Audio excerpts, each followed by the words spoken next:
Good morning, Hatters. So we are heading back for day 2 and the final day of the Diz Family Reunion 2021 Expo. What? Yeah, gotta go put my mask on, but we'll see you over there. There you go. Is it still fun? Doing the show? Oh, yeah, and I wouldn't be doing it if it weren't. I mean, if you told me when we started back in the dark ages that I'd still be doing it, I would have laughed at you. But people ask that all the time. They'll say, "Oh, you must be getting bored with it. You must be." To me, it gets more challenging every year, and I mean that in a good way. It keeps you engaged because the trick is, how do you do year 39 and make it still feel fresh for the audience, for all of you, for the players who are there and excited to be there, that are waiting to be out forever. So to me, that's what I'm proudest of. I think if you watch our show and you watch me, I don't think you would think, he's getting bored with this, or what this looks like year 39. I like to think I bring the same energy and excitement to it that I do. And I'm not, my nature, when I started in game shows, I was a little different from the more typical game show host. Back then, game show hosts were almost like those old disc jockeys. Hey, you just won $10,000! And I don't really do that. And Merv Griffin, who created our show, and I know a lot of you remember that name, and he was a great guy. Who here remembers who Merv Griffin is?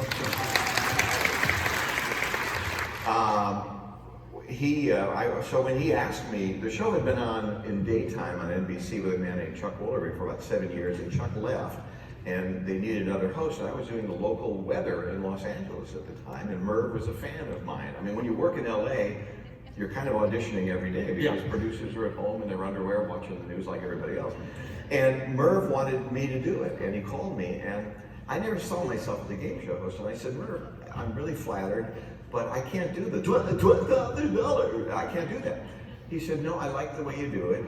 You're kind of low key, but I like that for the show because the show is kind of over the top, and you'll be a nice counterpoint to that. And I must say, in all the years he owned the show, and until he passed away, he never once, he was always supportive, but never once came to me and said, why don't you do it this way? Why don't you try it? He had faith in me and let it happen. So I'm always very grateful for that. So, great. If it's for me, I'm not here. Which is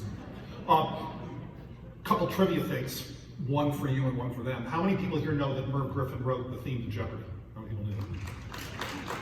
By the way, and that was one of those great income streams. Absolutely. Like, if you go to a baseball game or something, they play that, and every time they played, he used to get $1.50 or whatever. And second of all, did you know that Merv dated my mother before my mother married my father? I think you did mention that to me. Which means there'd be a different Tony sitting here. Yeah, maybe we're related. No. Dude. How do you keep the experience fresh when you're like almost 40 years into the ballgame? It's not that hard because it's going to sound a little corny and a little self-serving, but I actually do care about the audience. I care about the people who come on the show. It's very easy to sit at home and laugh at I can't believe he did that, and that's stupid, I know that. Come on and try it. It's a completely different experience. And the people who come on their show, they know how to play it, and they watch the show, and they did well in tryouts, but you never know what's going to happen when the cameras are on and suddenly everyone's around you, and there's that puzzle board. It's not on a little TV, it's staring at you, It's 20 big. feet high. It's a big, and by the way, you say this a lot, and by the way, he says smart things like, sometimes. When you're at home, it's always your turn. Yeah, sure. I mean, you don't have to think about anything. You're walking in, you're making dinner, or whatever. You look up. I know what that is. Our show is different from other game shows. Let's take Jeopardy as an example. We don't have a tournament of champions on our show because the best player frequently doesn't win. There's so much luck involved in our show. And unlike most game shows, say Jeopardy, almost every question or answer in that show's case, every player has a chance to answer it or ask it. However, I get confused with Jeopardy. Well, yeah. But every player is involved in every turn. On our show, the only player involved in solving is the one who's actually spinning the wheel. The others just kind of have to stand there, and if they never get a chance to spin, they never get a chance to solve the puzzle. My point is that I have great empathy for the players, and I think my primary job is to get these three very nice people through this show with their dignity intact. And you know, these days, you know, sometimes I wonder why people even want to be on. And I mean that seriously, because with, you know, with YouTube and all the social media, I mean, if you screw up, there it is for the world. And you know, the morning disc jockeys are making fun of you the next day. So if someone makes a mistake on our show, they'd be a very easy target for me to make a joke about or something. My job when they make a mistake is to try to get them through it and try to make them forget it. And I remind them that, you know, that round is over. There's nothing you can do about it. You know, let's move on. It's like a baseball player making an error. You can't let it ruin the rest of the repair. And then in parentheses he says, or do you? So I remember the answer to the question. I learn the alphabet every day before the show. No, there's not much. I have to work with the guy. So this morning I put my pants on and I ruined this. And you ever put your foot through it and you take the part? Well, look, it's hanging down here. This is unbelievable. And I'm banging again. So, what was the question? No. Check, please. I'm gonna fix my pants. How do you prepare? Do you prepare? You know, not a whole lot. I mean, I know the rules by now, and I know the alphabet, and I don't even meet the players before the show because I want to keep it fresh when we first talk. I don't want to go back and have a conversation with them and then they feel like they have to repeat their answers. So I like and it's funny about players. Just before each show, as most of you know, we take multiple shows in one day. Did you all know that? Yeah, so we do 6 most days. Which is great because I hardly work. So just before each show, I come down and a contestant coordinator, the people who deal with players before they actually come on the air, gives me 3 cards. Each one has a little information, so they'll tell me how to pronounce her name and go over a couple of things on the card, and that's my preparation. But sometimes I'll say, you got to be careful. Player number 2 is really shy, and during rehearsal, having trouble getting them to speak up and all that. So I think, okay, I got to really work with player 2. And I get out there, and suddenly the camera goes on, and player 2 is doing handsprings. And then they'll say, player 3 is you got to hold her back. She's crazy. I mean, she just goes. And of course, we get out of the air, and she's going like this. She doesn't want to talk. So you never know until you go on, until the lights go on. Everybody acts differently. How has the show changed over the years? More than you think. It's funny when you have a long-running show, you have to keep making change because once people start getting tired of you and start leaving, it's real hard to get it back. But the trick is to make changes that don't alienate your regular viewers, and so it's a real delicate balancing act. Our shows premiere, I guess, this coming week. Yeah. The new shows for the new season. And there are a lot of changes this year. The set's a little different. You guys are going to like the changes. We just ate the Disney Week last week. You guys. Yeah, I think you will. But you know, change is hard for people to absorb, and it takes a while to get used to a new set. We brought back old music. You know the Wheel of Fortune thing. Da, da, da, da, da, da, da. That's what people think of the Wheel of Fortune thing. We haven't had that theme in 20 years. We had a new theme that no one could hum. I defy you to say, but we managed to buy back the old one, so that's coming back. The set looks a little different. I think you'll like it, and then a couple of minor changes I'm going to give you a little preview of a change. No one knows this yet. I don't give the wheel a final spin anymore.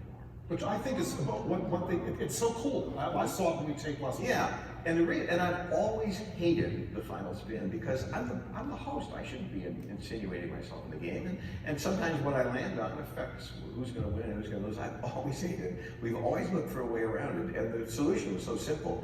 Basically, whoever's turn it is, when that sound goes off saying we're running short of time, I say you're controlling the wheel, you'll give it the final spin. So a player spins it now, and besides, at my age, I don't have to bend over anymore.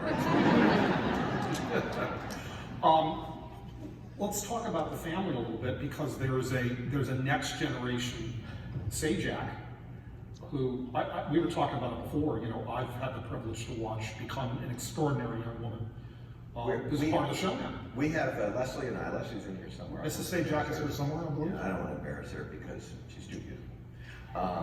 But just something. Where are you, Leslie? She was here. Oh, there she is. Oh, she's hiding in the corner over there. There she is. Anyway, we have two grown children. Our son Patrick is 30 now, and he is Dr. St. Dr. St. Jack. He just graduated from medical school, and as he said now, when I call him, he said, "Why aren't you calling me doctor?" So that's our daughter Maggie made her first appearance on Wheel when she was less than 1 year old. We were in Hawaii, and she came out with me one night, and she's been on there sporadically. And I had a little illness issue a couple years ago, and Vanna filled in for me. I don't know how many of you remember this, but she did a couple weeks for me, and one of those weeks, Maggie, our daughter, did the puzzle board and did a nice job. So she did such a good job, I got a call from Wheel one day that they would like to hire her as their social correspondent for their Instagram and Facebook and YouTube and all that stuff. So she's just begun that, and she's doing a lot of stuff. So if you go online, you'll see a lot of and she does a lot of behind the scenes stuff. She gave our viewers a tour of my dressing room, very exciting. We have some celebrity shows coming up, and she's interviewed all the celebrities after the show. So she enjoys doing it, but she's great. I said our son's a doctor, our daughter is going to law school, so we're going to have a doctor and a lawyer. They can sue each other. But she's great. I mean, she graduated from Princeton, and she did a post-bac program at Columbia, and now she's going to Georgetown Law School, and she's doing this Wheel thing. So we're very proud of her. So of course, for me, the second I heard that Wheel asked Maggie to do this, I call him. I go, "I'm begging you, please let me make her deal. Please let me make her deal." No, they wouldn't. No, sorry. I tried. How long have you and Vanna been secretly married? Who? Didn't I just introduce my wife? Early on, we got that question a lot, not so much anymore, but we've not been secretly married. Actually, it's been a great relationship because she's a little like me in that she takes the show seriously, she takes her job seriously, but she doesn't take herself too seriously. And sometimes I shudder when I think about who they could have hired and who have gotten their big heads over their success. I mean, when the show back in the 80s and 90s, I mean, Vanna was on the cover of everything, and she, when you ask her what she does for a living, she doesn't say, "Well, I'm a performer and I'd like to direct one day." She says, "Hey, I touch letters and they light up." So how can you beat that? And so that's been great because it's been a really good relationship. We don't see a ton of each other outside. Leslie and I and Van and her boyfriend. Sounds odd for an older woman, but boyfriend. We'll go out to dinner occasionally. But she's obviously I've known her longer than I've known my wife, and we get along just great. She's fun to work with. She's a terrific woman. Yeah. Why is the show successful?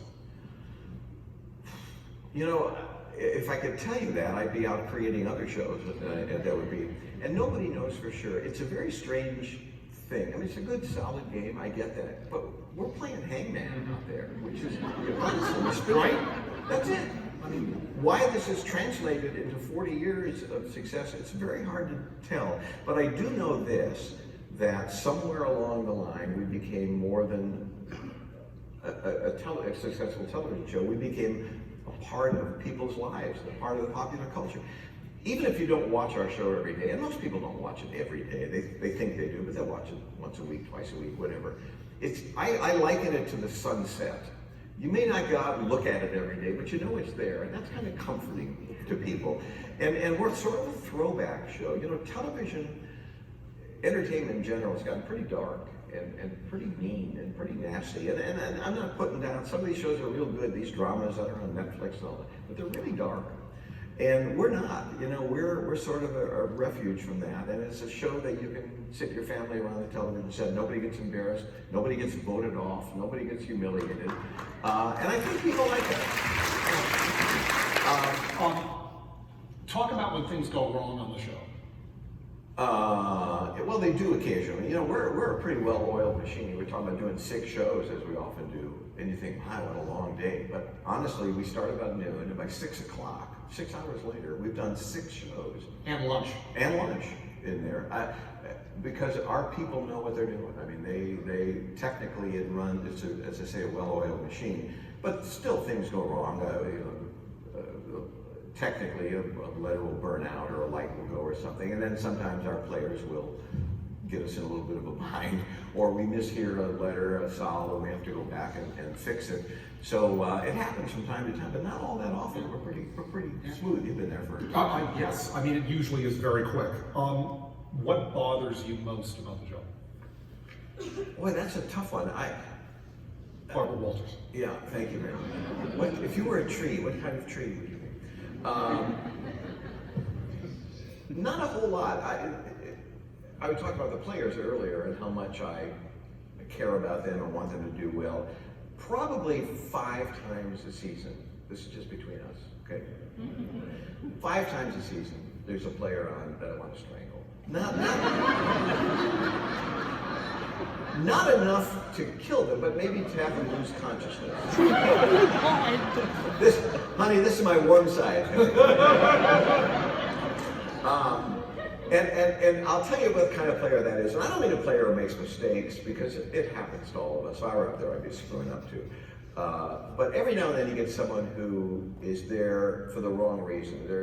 They want to be a hoot and show to their friends that they're on the show, and they want to be performers, and they're not much interested in the game. They're interested in showing how clever they are, and I don't like that. And so I always root against them, and they always end up winning, which really annoys the heck out of me. I've learned every now and then you get a player you really like. There's a real connection there, and you really want them to do well, and inevitably then nothing happens for them. So I try not to root for anybody or against anybody. But as I say, 3, 4, 5 times a year, there's someone that if there were an ejection seat, I would have them.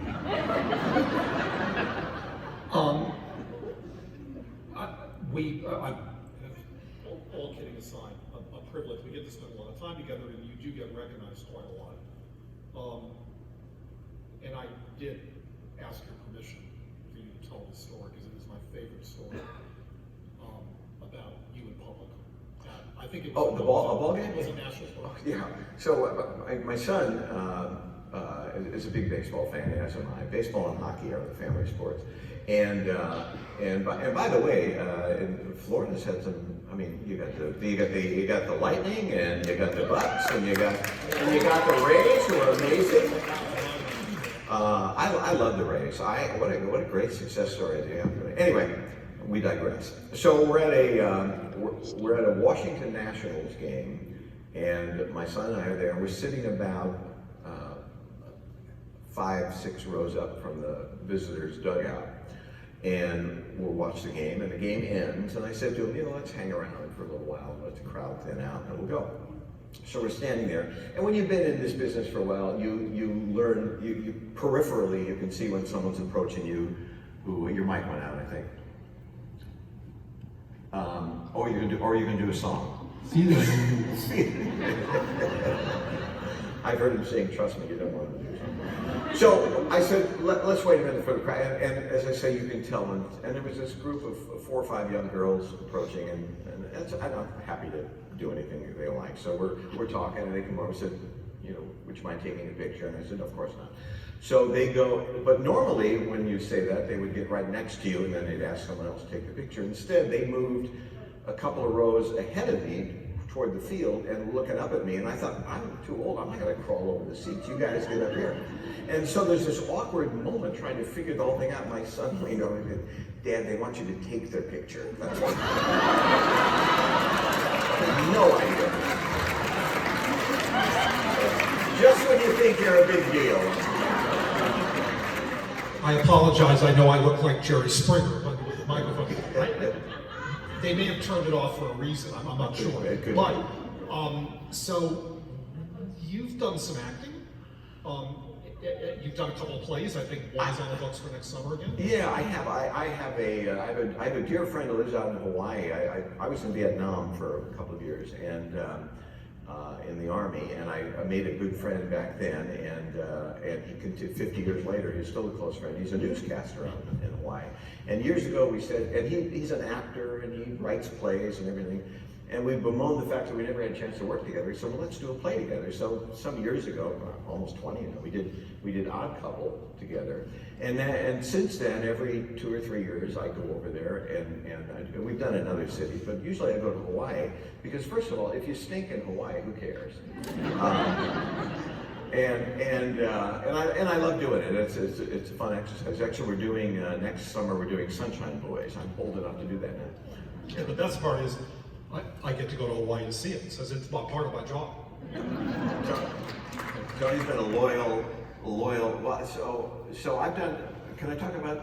Well, I was going to say, the other thing you've done that was really cool. So I have another friend who is a world-renowned conductor of orchestras. And again, I've known him for 40 plus years. And same thing, gee, we never get to work together, you're a conductor or a host, how can we ever work together? So he went out and he had a composer friend of his record an orchestral accompaniment to the Casey at the Bat famous poem. Everybody know Casey at the Bat, it's fantastic. It looked extremely rocky for the Mudville Nine. So it's a great piece. It's about 8 minutes long, and so I would go out with orchestras. I did it with the Dallas Symphony, with the Florida Symphony, several other orchestras around the country, and I would do Casey at the Bat. And then later on in the program, I would conduct a number, and you know, pretty standard stuff, Stars and Stripes, the William Tell Overture, and all that stuff. And I have a sense of rhythm, and it works real well. And I got to tell you, by the way, the greatest high in the world you can have, trust me, is to stand on the stage, drop the baton, and 80 world-class musicians do this wall of sound that you feel like God.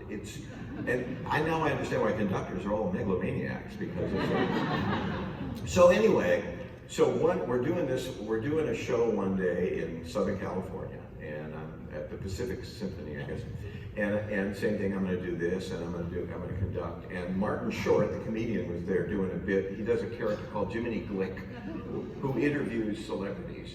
And so we're going to do a bit there. So Tony's going to come see the show. So I leave tickets for Tony and Leslie, my wife, and we did 2 shows in 2 nights. The first night you weren't there. Second night Tony comes, and so the show's over, and they come backstage, and I say to Tony, as I always say when I said, I hope the seats were good, and you said, no! They put him in like the back row. So, you folks back there, raise your hands. Yeah, that's about where we were. And I felt terrible about that, and you've never let me forget it. I said, and never will. No. So, this is timed perfectly, because we're going to make the big exciting announcement of something really cool. You guys are going to be the first to hear it. And then we're going to take some questions from the audience, and then we're going to lunch because I'm starving. Okay. By the way, it would help if all the questions were multiple choice. So, you got a phone call from a legendary Hollywood casting director a few months ago about a fantastic new project that was. This person has a long storied career in casting. Yeah. It was me. Yeah. So, guys, premiering on Disney Plus on October 8th is a brand new special. You're going to love this. You'll get it from the second you hear the name. It's called Muppets Haunted Mansion. And I have the privilege, seriously, all kidding aside, I have the privilege of casting it. I also lead all the talent initiatives for the Muppets as part of my job. And it's an amazing cast. We've released none of the cast. We haven't announced any of it. But I'm happy to tell you today that Mr. Sajak is in the cast. And you are going to be the first people in the world to see an image of him in the movie. I haven't seen it either. Right now, if they'll put it up on the screen.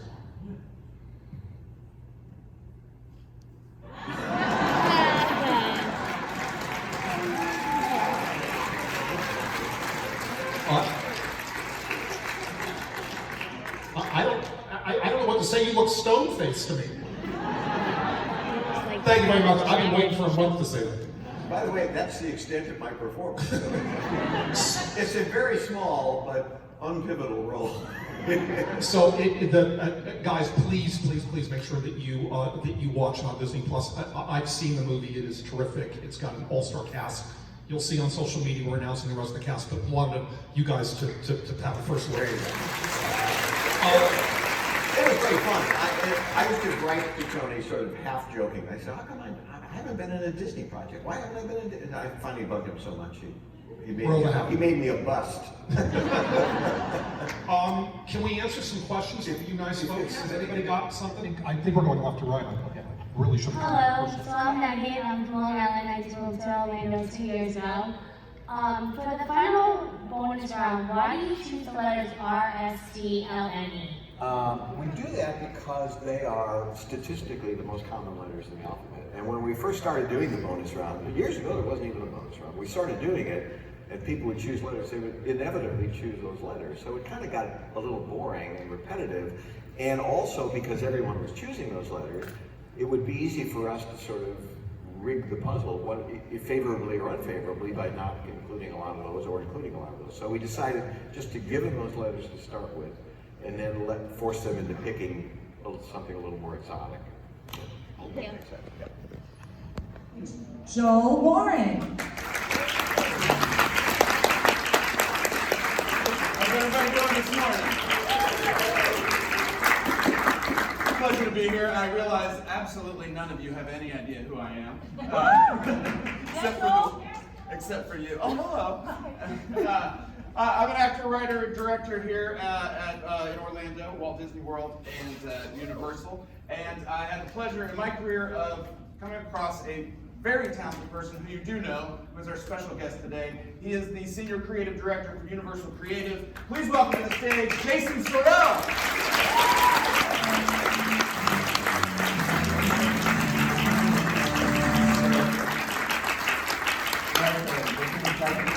I do. Yes, it came out to King Triton's music. We had our own music, but there was no CD player because I live in the 90s. Well, we have a whole lot to talk about because It was between me and Pat Sajak, so I think you chose wisely. I actually asked, but apparently he had something this morning. You know, there was also a panel on theme park actors, and apparently my invitation was lost in the mail. That was yesterday. You didn't see Joel. No. But I must say you crush it in your current role. I didn't say anything. No, more importantly, I didn't. Now, so you have had quite an interesting everywhere in the world journey through themed entertainment. Why themed entertainment, which is something that I've asked myself for years. Well, it's interesting because growing up in Cleveland, Ohio, or the Versailles of the Midwest, as we like. Cedar Point! Dude! By the way, welcome to the Lost Bros stage. I have no idea what that means. I thought it was referring to us. I thought it was going to be a bunch of frat boys who didn't know where to go. You know, interesting, and then I swear we'll get to the content, but this is actually the stage where Richard Nixon did the "I am not a crook" speech. Welcome to the Hall of Presidents. Welcome to the fall of presidents. And That's the kind of magic you can expect for the next 45 minutes. It's a real Stabler and Waldorf energy here. Now, the last time I was in this theater, it was a birthday party with Huey Lewis and the News. Oh, So that's not even a joke, it's just true. doesn't mean it's any less sad. But It was a great birthday. So please also explain the name of what our panel is today. Well, it's interesting, and we've, in the industry, I think we've thought a lot about this since the pandemic, but I have always personally believed that what we create, you know, because there's a lot of talk about, we create happiness, we create memories, and all that is true, but I think at the end of the day, ultimately what we try to create in themed entertainment is comfort, reassurance, and escape for people. Specifically during very difficult times. And I think that's something that is common to all of entertainment. If you think back to the Depression, for example, people flocked to the movies because it was a relatively inexpensive form of entertainment, and it allowed them to escape from the difficulties of everyday life. It brought comfort, and what I think one of the things entertainment does in general is it somehow reassures people that everything is going to be okay. We're going to get through this. And then we saw the same thing during World War II. People flocked to the movies to try to escape a very harsh reality. And then ever since theme parks have been around, since the mid-50s up through now, that is something that we have very tangibly provided people, because it's not just a movie, it's a literal physical place that you can go to escape your everyday and find comfort, and just, especially in some of these parks that have now been around for decades. Universal just celebrated 30 years, Walt Disney World's about to celebrate 50, which means it'll have trouble going to the bathroom, it'll get up in the middle of the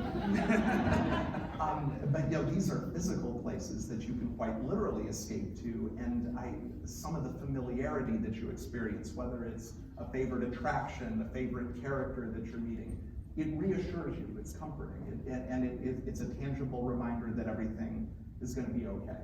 And I think that's been the intent of entertainment from the beginning. And we're especially seeing it now during the pandemic, but there was one key difference. All of a sudden, the movies weren't there. Theme parks weren't there. You had entertainment in your home, but it was very isolating. And then once things started to open up a little bit, you saw just a resurgence of flock back to the movies, back to our parks here, thank goodness. And it just shows you that we as a people have been, that's Richard, I'm channeling Nixon.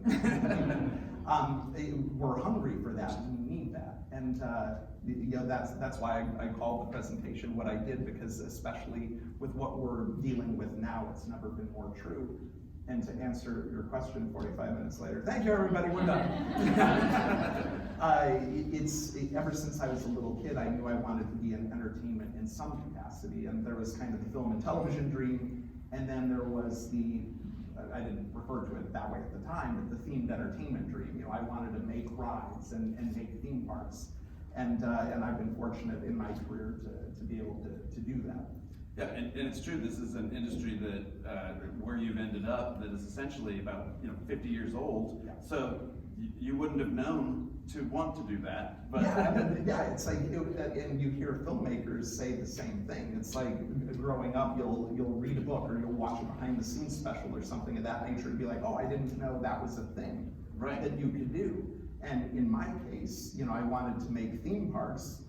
Or theme park attractions, but I didn't think I could, because I wasn't an artist, an engineer, or an architect. And in my mind, that was what it took, and I didn't realize till much later that you had to be all three. Yeah, exactly. So I went to college for 20 years. So speaking of going to college for 20 years, what was the beginning? What opened your door to Walt Disney World? This this drink of water of average height. That had hair. Was that last week? Yeah. Actually, that was yesterday morning. I was an early shift, so I went a little like dead. No, my career began with the Walt Disney World College program. I was 19 years old, and my first job was at the Jungle Cruise, which is a great first Disney job to have, and it's a great first job to have, period. You were working with The Rock, I assume? I was, exactly. He was even then he was bald, but yeah, I followed in his footsteps. That's now it makes sense.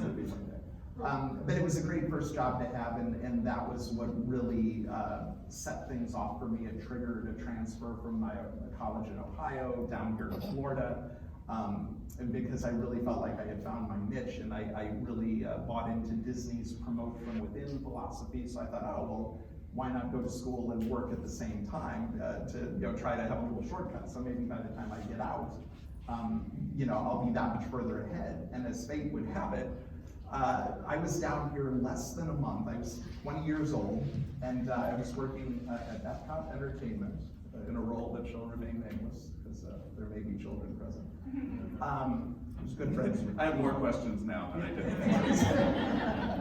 I was very good.